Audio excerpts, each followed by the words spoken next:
In this audio document, I want to use my own story as the scaffold for a greater conversation about philosophy for children and how it can be used in education. P4C has many advocates and much to be said for it. I don't intend to cover all that ground, nor do I intend to cover every kind of objection. Instead, I will examine whether or not P4C can be used as an instrument for inclusion, and particularly if it is flexible enough as an activity to handle the objection that it is yet another instrument of settler colonial domination. What follows will have chapters that will begin with an approximated memory of my internal monologue at different stages of my educational journey, and then discussion related to the issue that arises from those thoughts. This project is meant to be a peaceful offering for reflection and understanding. Please enjoy the time-lapsing image of Mount Shiam, Mother Mountain to the Fraser Valley Stalo, along with relaxed, nature-sound-infused background music. Images and sounds of these kinds have been shown in research to lower stress and aid in academic performance.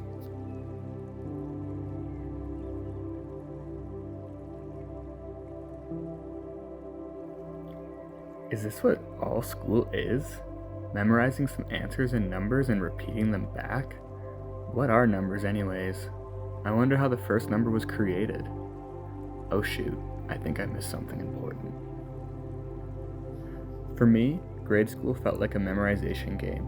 I wasn't bad at it in general, but I found that I had deeper questions constantly bubbling up inside me and then just popping. I often got in trouble because my contributions to class were too divergent and my mind was wandering too far afield. For me, I didn't feel like my own type of thinking was always valued. Others can have this experience for different reasons. For instance, because their spiritual, cultural history and epistemology is not valued. Leanne Simpson, a Anishinaabe scholar, felt that her, quote, experience of education was one of continually being measured against a set of principles that required surrender to an assimilative colonial agenda in order to fulfill those principles, end quote. Either way, my experience of sitting there, feeling unheard, losing track of ideas that excited and mattered to me is certainly not unique.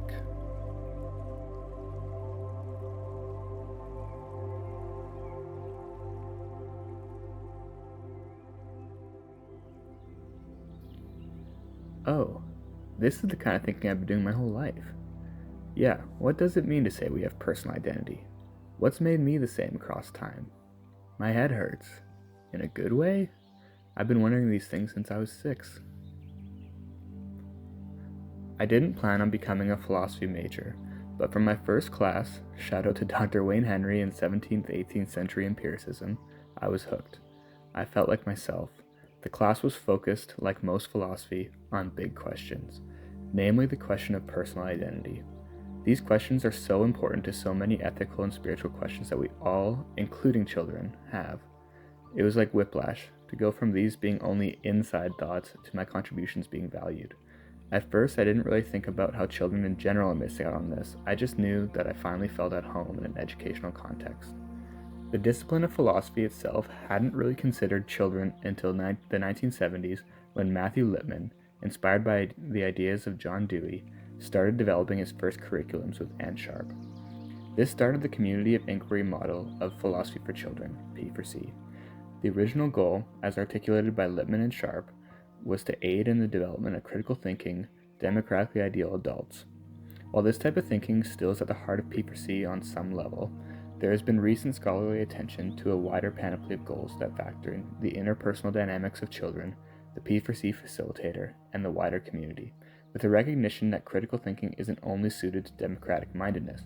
Additionally, the experience of P4C and learning to think critically can have knock-on benefits for the facilitator and child, like increased self-confidence and better academic achievement.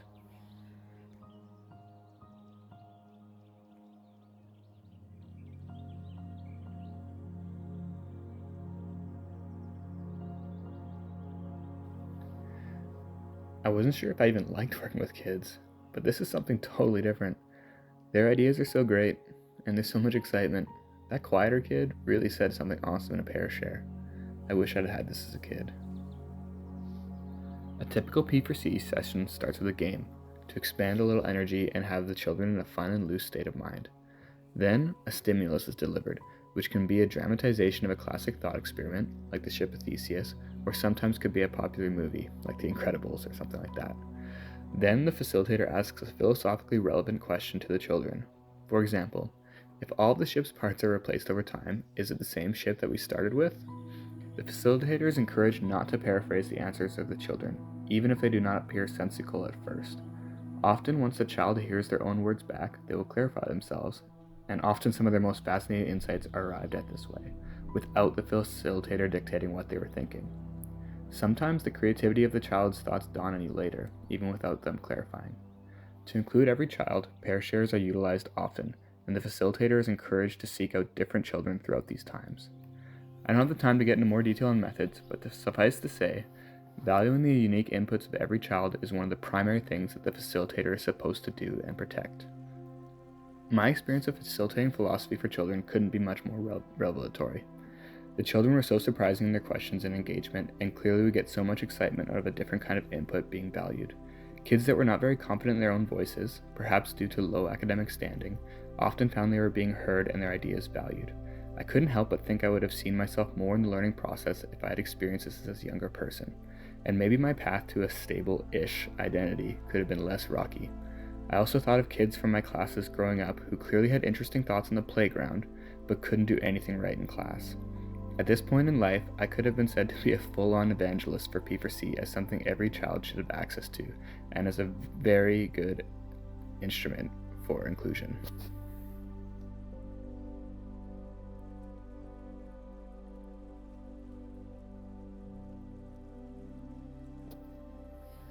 P4C's focus on critical thinking and democratic citizenship just upholds settler colonialism?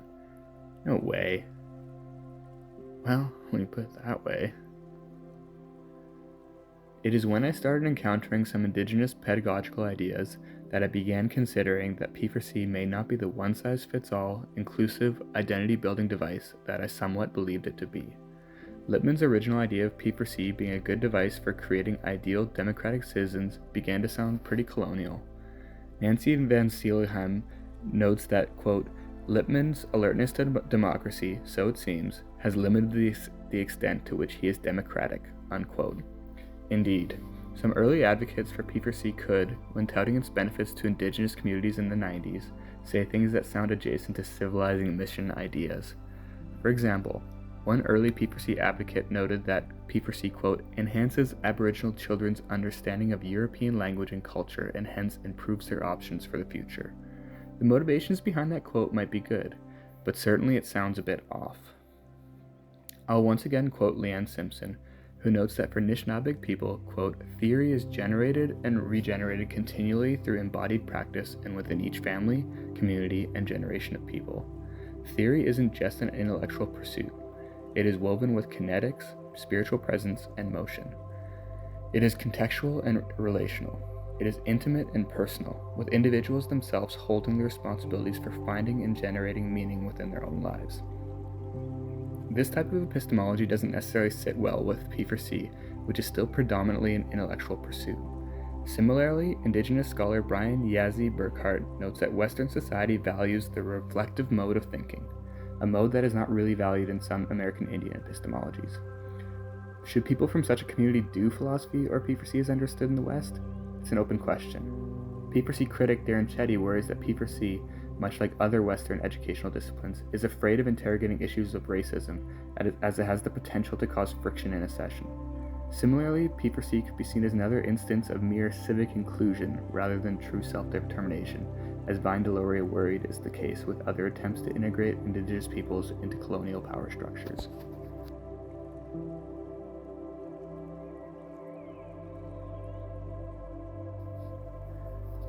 Now that we're in the present, I need not relive a past internal mental state.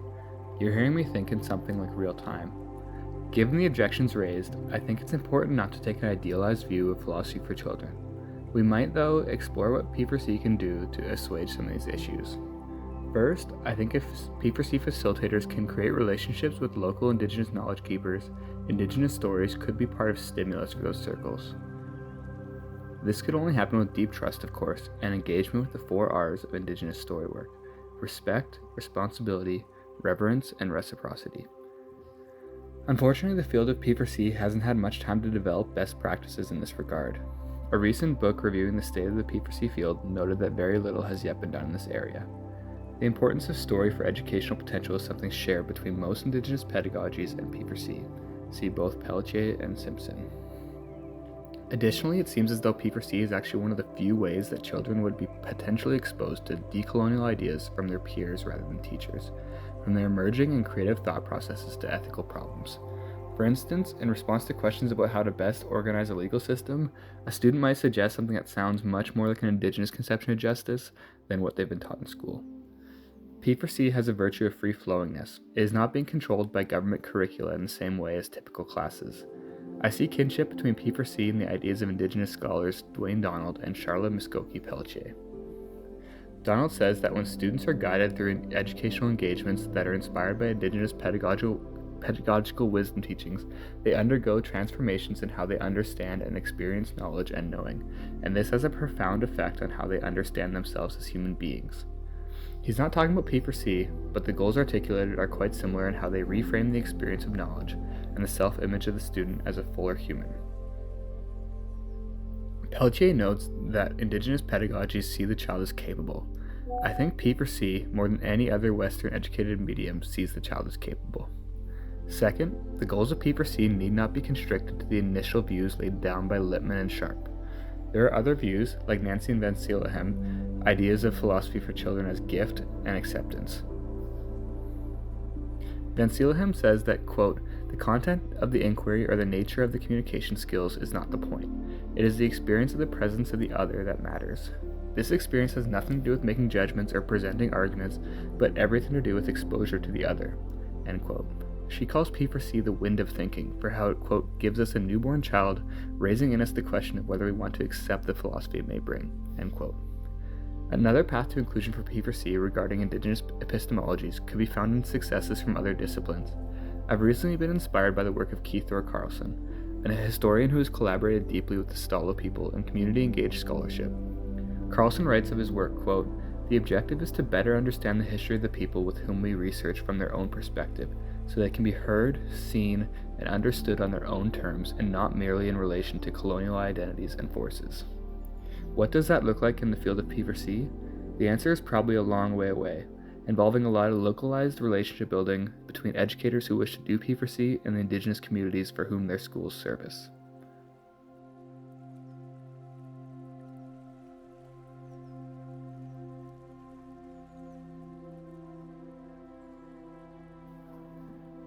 Again, I do not think we should paint P4C with an idealized brush.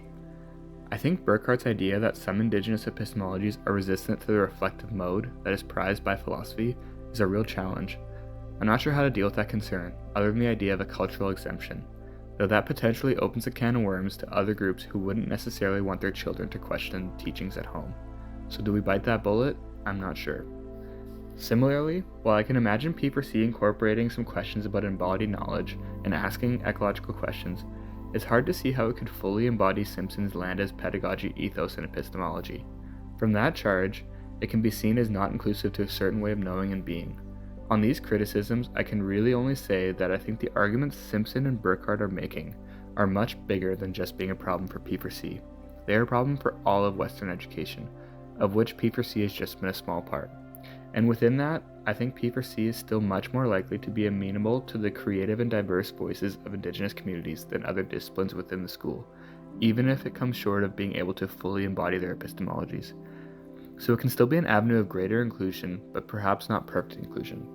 At the very least, I think there are many kids like me, and not like me, who could really use it as an outlet for their creative and divergent thoughts, so that we can increase the options for children to feel valued as members of their learning communities.